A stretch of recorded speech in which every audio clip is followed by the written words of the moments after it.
আমি আমার ফ্যামিলির বড় মেয়ে, আমি আমার লাইফটা এত ভালো ছিল।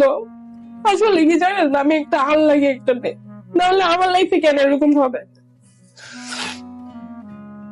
ফেসবুক চালাচ্ছিলাম রাতে, হঠাৎ করে একটা ছেলে আমাকে মানে নক করলো, এত রাত্রে আপনি কেন জাগা।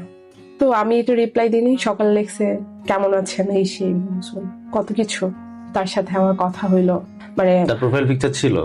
হ্যাঁ, প্রোফাইল পিকচারটা দেখে আপনার পছন্দ হয়েছিল? জি, পছন্দ মানে হয়েছিল, একটু ভালো লাগছিল, এই জন্য পরে রিপ্লাইটা দিলেন। জি রিপ্লাই দিই। এমনিতে তো পছন্দ না হলে রিপ্লাই দেন না।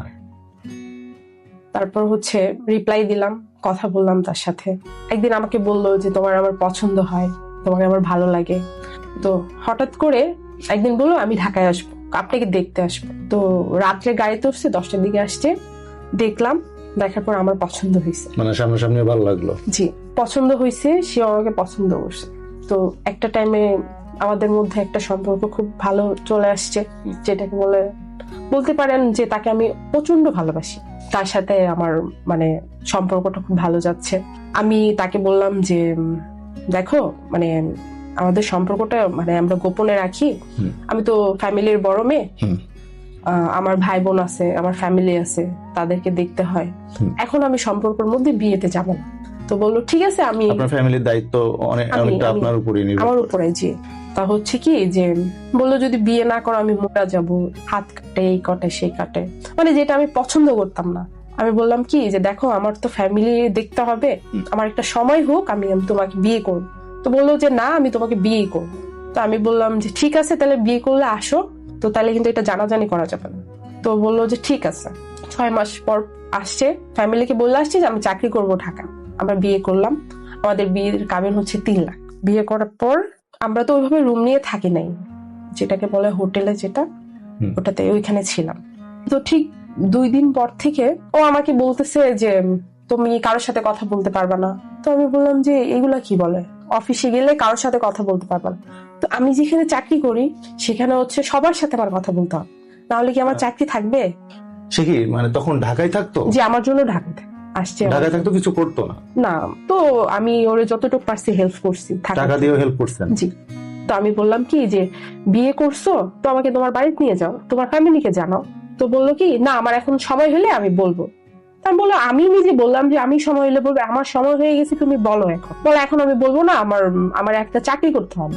তো আমি বললাম যে চাকরি তো পরেও করতে পারবা, তুমি তোমার বাসায় নিয়ে যাও, তাই না, তোমার বাসায় নিয়ে যাও, তোমার মা বাবার সাথে শুধু থাকবো, আর তো কোনো কিছু না। বলে এখন আমি পারবো না। তো আমার মোবাইলে হঠাৎ করে একটা ফোন আসছিল, তো আমি চিনি না, একটা ছেলে আমাকে ফোন দিছে, বলতেছে কি আপনাকে আমার খুব ভালো লাগে, আপনি কি আমার সাথে মিট করবেন। মানে এই ছেলেটা এইভাবে হোয়াটসঅ্যাপে লেখছে। তো আমি তখন যাই না, আমি তখন ঘুমায় ছিল। ও লেখছে কি কি জন্য, আপনি কি আমার সাথে থাকতে চান, এই সে মানে কত কিছু, মানে যত বাজে ধরনের পেজেন ও আগে লিখছে, আমার হাজবেন্ড আগে লিখছে। আপনার হয়ে সে রিপ্লাই দিচ্ছে? হ্যাঁ। আপনি তখন তার সাথে ছিলেন, সময় কাটাচ্ছিলেন, ওই সময় সে রিপ্লাই দিচ্ছে? সে রিপ্লাই দিচ্ছে। একটা মেয়ে যখন একটা ছেলেকে মানে এটা প্রস্তাব দিয়ে, ছেলে কি রাজি হবে না? অবশ্যই রাজি হবে। তো আমারে ওঠার পর আমাকে কি করছে, খারাপ থেকে একটা মারছে, ডাইরেক্ট বললো তুই এইগুলা করস, তুই তো তাহলে একটা খারাপ মেয়ে। তো আমি বললাম না ভাই, মানুষ পছন্দই করতে পারে, কোন জায়গা থেকে নাম্বার নিচ্ছে, আমি তো অনলাইনে কাজ করি, আমার নাম্বার অনেক মানুষের কাছে থাকতে পারে। আমি চুপ করেছিলাম, যাকে এটা আর আমি বাড়াবাড়ি করি নাই। তারপরে হঠাৎ করে ও মানে বাজে বাজে গালিগালাজ করতো, তুমি পজিটিভ, তোমার ফ্যামিলি ভালো না, তুমি ভালো না, সবকিছু ঠিক আছে। যখন আমার ফ্যামিলি নিয়ে গালি দেয় তখন আমার খুব কষ্ট লাগে। দেখেন ভাই, আমি তো কাজ করি, তো আমার ফ্যামিলি চালাইতে হয়। তো আমার ছোট বোন যেটা, ওটার বিয়ে দিছে আমি। এর পুরো খরচ কে করেছে? বিয়ে আমি করছি। পুরো খরচ আপনি দিয়ে তার ছোট বোনের বিয়ে দিয়েছেন? তো আমি তো আমার প্যাটের যাই, আমার ফ্যামিলির জন্য তো আমার কাজ করতে হয়, এই জন্য আমাকে গালিগালাজ করে। তো আমার ফ্যামিলিকে আমার দেখতে হবে না? একদিন 2 দিন 3 দিন গালিগালাজ শুরু করলো। তো আমি হঠাৎ করে একদিন আমি ওকে একটা গালি দিয়ে ফেলছি। তো আমারে বলতেছে তুমি কিউট, বেশাক, যে ধরনের বাজে বাজে গালি সব দিত। তো আমি বললাম যে আমি যদি এটাই হই তাহলে তুমি আমাকে জাইনা নিয়ে আসবে না তোমার লাইফে? আমি কি তোমার লাইফে গেছি, তুমি আমার লাইফে আসছো। তারপরে বললো যে ঠিক আছে, তোমাকে আমি ডিভোর্স দিয়ে দেবো। তো আমি বললাম তুমি কি আমার সাথে এই করার জন্য আসছিলা? তারপর থেকে গায়ে হাত তোলা, আমার ইচ্ছা মতো গায়ে হাত তুলতো, যেটা বলার মতো নাই। আমার একদিন চার্জারের যে এগুলো আছে না, হ্যাঁ, ওইটা দিয়ে মানে খারাপ থেকে আমাকে একটা মারছে মাথার মধ্যে, মানে মানে রক্ত দেখো ভাইসা ভাইসা পড়ছে, ও দাঁড়ায় আছে, ওর ভিতরে কোনো খারাপ কাজ মানে মাথা করতেছে না। গেছে? আমার মাথা ফেটে গেছে, আমি মানে কান্না করতেছি, ও আমার বলে কি যে অভিনয় করার দরকার নাই, এসব তোমার গায়ে এখন থেকে যাবে, তোমার শরীর দিয়ে এখন থেকে এভাবে রক্ত পড়বে, তোমার আমাকে আর ভালো লাগে না, আমার ফ্যামিলি কখনো মানবে না, তোমার সাথে আমার যায় না। তো এখানে আর কি বলার আছে ভাইয়া বলেন?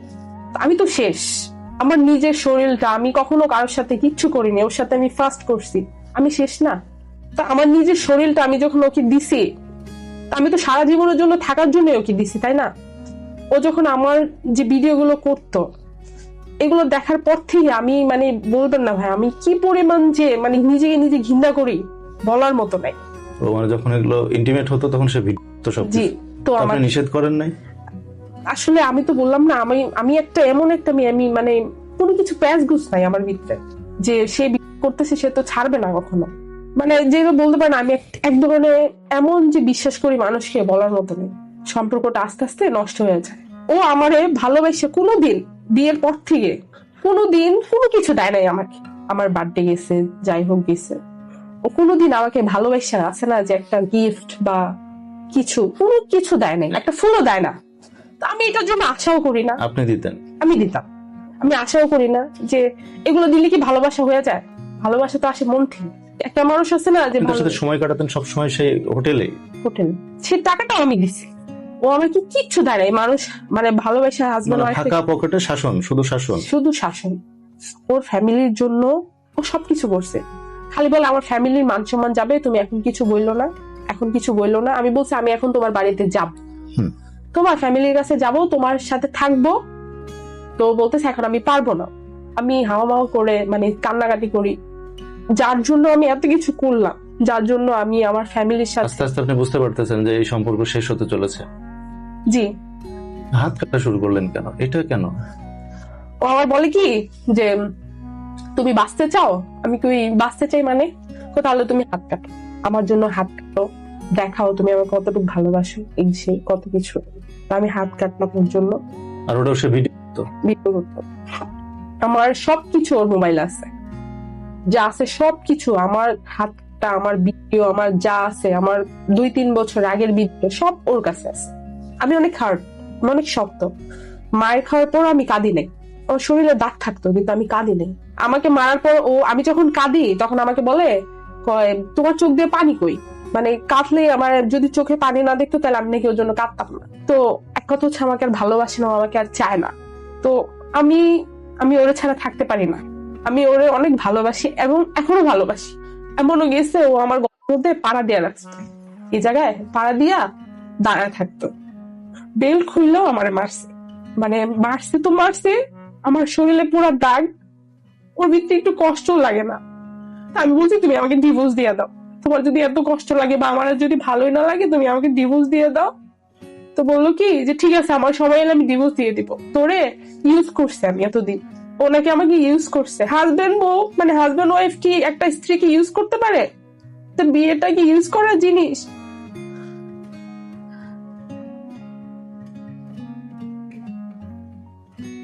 তা আমি বললাম কি যে দেখো মানুষ, আমার ফ্যামিলিকে জানাজানি হইলো, আমি কান্নাকাটি করলাম ঘরের ভিতরে।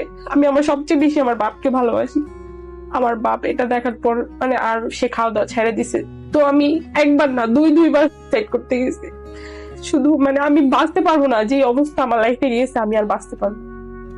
আমি ওর জন্য যেভাবে কান্না করছি, আমি কানতে কানতে আমার এই গলাটা ব্যথা চলে আসছে, আমার মানে বুকটা মানে ফাইটটা যায় যখন আমি কান্না করি। মানে আমি কি বলবো, আমি কি ভুল কাজটা যে করছি ওর বিশ্বাস করে। আমার 2 বছরের ছবি এবং সবকিছু ওর কাছে এখনো। আমার কথা হচ্ছে পুরুষ মানুষ কেন এরকম, যে পুরুষ মানুষ তো বিশ্বাস করে তার সাথে সবকিছু করা, তো এইগুলো আবার মানে শর্ট দিয়ে ভিডিও বিশ্বাস করে, এটা কি ধরনের জিনিস?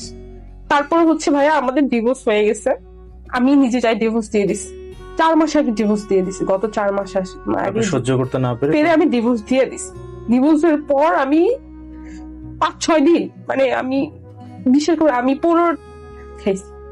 2 দিন আমি মানে কোনো আমার মানে হুঁশ ছিল না যে আমি কই আছি কি করতেছি। আমার বাপ মা কান্নাকাটি করতেছে, মানে তারপরে আমি একটু ঠিক হয়েছি একটু একটু করে। তো ওই দিনও আমি অনেক হাত কাট, যেটা আমি জীবনেও এগুলো আমি পছন্দ করতাম না, যেটা আমি দেখলে মানুষকে বলতাম যে এগুলো ঠিক না, সেই কাজটা আমার করতে হয়েছে। তারপরে হয়েছে কি, ওই যে বললাম না আমার একটু বিশ্বাস, আমি মানুষকে খুব তাড়াতাড়ি বিশ্বাস করি। তো ও কি করলো, মানে আমার থেকে মাপ চাইছে যে আমার ভুল হয়ে গেছে, তোমাকে আমি ভালোবাসি, ঠিক আছে আমি তোকে নিয়ে যাব। আমার কি স্বপ্ন জানেন ভাইয়া, যে আমি যে ওর সাথে থাকতে চাই, আমি তো মাফ করে দিচ্ছি। পরে কি ডিভোর্স উইথড্র করছিলেন? না না, ডিভোর্স একদম হয়ে গেছে, ডিভোর্সের পরও আমি ওর থেকে মাফ করে দিছি, ওর থেকে আসছে। তারপর কিন্তু সেটা তো হারাম সম্পর্ক। হ্যাঁ এটা হারাম সম্পর্ক, এটা আমি জানি। ও কান্নাকাটি করতেছে, আসলে কি জানেন, যে শুনলাম যে একটা ছেলে নাকি একটা মেয়ের জন্য যদি কান্না করে, এটা নাকি সত্যিকারই কান্না। তো আমি বললাম ঠিক আছে, তো 2-3 মাস যাক, ওর বিয়ে তো 3 মাস পর বিয়ে করতে হয়, আবার ডিভোর্সের 3 মাস পর। তো বললো যে ঠিক আছে। তো এখন কথাটা হচ্ছে কি, যে আমার ভিডিও কথায় কথায় বলে ছায়া দিবে, আমাকে ব্ল্যাকমেল করে, আমাকে বলে যে তোমার সাথে আমি থাকতে চাই, যখন সময় হবে তখন বিয়ে করব। তো আমি এটা চাই নাই। ওই দিনও আমাকে কি করছে, পাশের মার্কেটে আমি একটু জিম করি, তো পাশের মার্কেটে আসছে, আসার পর ওর বেল্ট আছে না, প্যান্টের যে বেল্টটা, আইসা আমাকে ওইখানে শুরু করছে, জিমের ভিতরে? হ্যাঁ।